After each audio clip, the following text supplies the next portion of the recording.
नमस्कार, आप देख रहे हैं भारतवर्ष 17 और मैं हूं आपके साथ ज्योतिका। आइए रुक करते हैं खबर की ओर। संत सम्मेलन हुआ सेक्टर 19 चंडीगढ़ के अंतर्गत। स्वामी डॉक्टर दिनेश आनंद जी महाराज ने दिया बयान, बंद हो मंदिरों से पैसा जाना सरकार को। कि 3 दिन से प्रोग्राम चल रहा था, आज समापन की ओर है।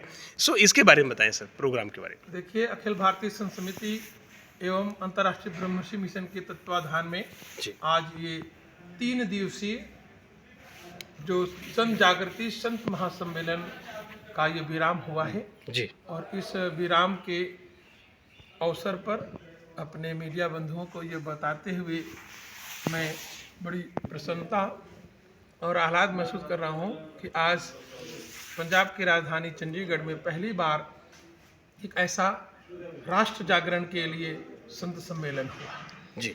और इसके जो बिंदु निकल के आए हैं वो जल्दी ही हम मीडिया के सामने, पंजाब सरकार के सामने, पंजाब के महामहिम राज्यपाल के सामने रखेंगे कि हमें क्या सनातन धर्म के लिए कौन कौन बिंदुओं की आवश्यकता है, सनातन धर्म की सुरक्षा के लिए, रक्षा के लिए कौन कौन से बिंदुओं को पंजाब सरकार ध्यान में रखे। महाराज जी, मंदिरों का सारा पैसा गवर्नमेंट को जा रहा है, ठीक?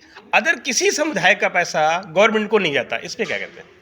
यही तो भारत की विडंबना रही है और आज से नहीं, कितने वर्षों से, 70 सालों से मैं समझ रहा हूँ कि ये हमारे भारत में ही रह करके भारत के सनातन धर्म के प्रति बहुत बड़ा षड्यंत्र रचा गया। जिस दिन से यह प्रारंभ हुआ कि धीरे धीरे हिंदू मंदिरों का अधिग्रहण सरकार कर ले, और ये बहुत बड़ी एक ऐसे धर्म पे कुठाराघात करने की राजनीति थी, ये पॉलिटिक्स थी जिन्होंने हमारे राजनेताओं ने रचा और उस मुहिम को उन्होंने पूरा अच्छी तरह से भुना रहे हैं। और अब अखिल भारतीय संस्कृति इसका पुरजोर विरोध करती है कि हमारे पंजाब ही नहीं, पूरे भारत के समस्त राज्यों में जितने भी हमारे हिंदू मंदिर हैं वह राज्य सरकार से मुक्त होकर के प्रत्येक राज्य में हमारे उस सनातन धर्म की रक्षा करने वाले सनातन संतों की एक ऐसी मंडली तैयार की जाए, ऐसी संस्था की जाए जो हमारे उस राज्य के समस्त मंदिरों का पैसा समाज के काम के लिए प्रयोग करें। महाराज जी, 85% हिंदू होने के बाद में भी आज हिंदू राष्ट्र घोषित करने के लिए सरकार को सोचना क्यों पड़ रहा है?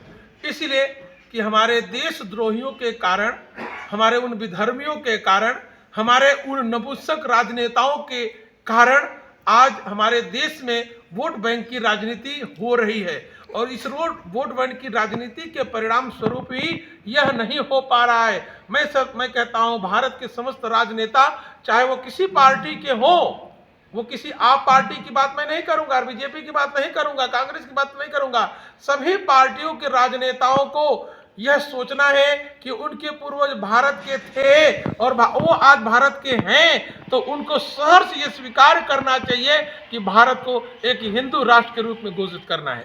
पाकिस्तान के अंतर्गत हिंदुओं पर हो रहे अत्याचार पर आप क्या कहना चाहते हैं? देखिए, पाकिस्तान पे हो रहे हिंदुओं के ऊपर जो अत्याचार है उसके लिए हमारे भारत सरकार को बहुत बार संज्ञान दिया गया, लिखित रूप से दिया गया है और मोदी सरकार इसमें कदम उठा रही है। जो हिंदू शरणार्थी पाकिस्तान से भारत आ रहे हैं उनको भी नागरिकता देने का भी प्राविधान सरकार के द्वारा प्रारंभ होने जा रहा है। ये ऐसे बहुत सारी चीज़ें, भारत ही नहीं, भारत के नागरिक पूरे देश में किसी भी देश में रह रहे हैं, यदि वो भारत घर वापसी कर रहे हैं, आना चाहता है, तो भारत सरकार उनके लिए एक बहुत सुंदर ढंग से कार्य करके उनको भारत की नागरिकता देने के लिए पूरा एक प्रारूप तैयार कर लिया। 370 समाप्त हो गई है कश्मीर के अंतर्गत, हिंदुओं को वहाँ पे स्थापित कब किया जाएगा?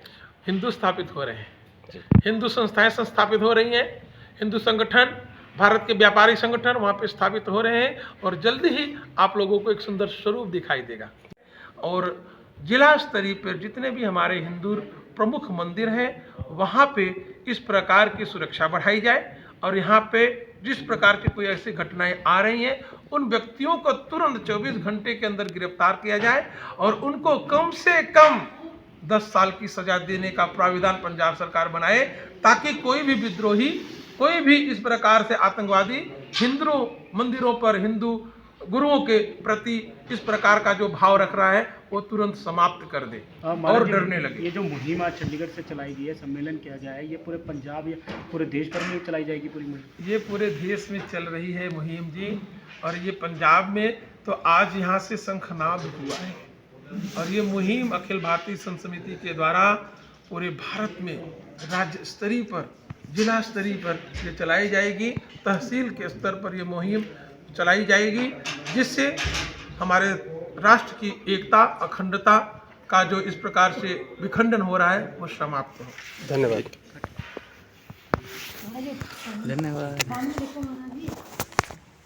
इस खबर में इतना ही। मिलते हैं दूसरी खबर में भारतवर्ष 17 के साथ। लेटेस्ट अपडेट पाने के लिए हमारे चैनल भारतवर्ष 17 को सब्सक्राइब करें, शेयर करें और बेल आइकन दबाना बिल्कुल ना भूलें।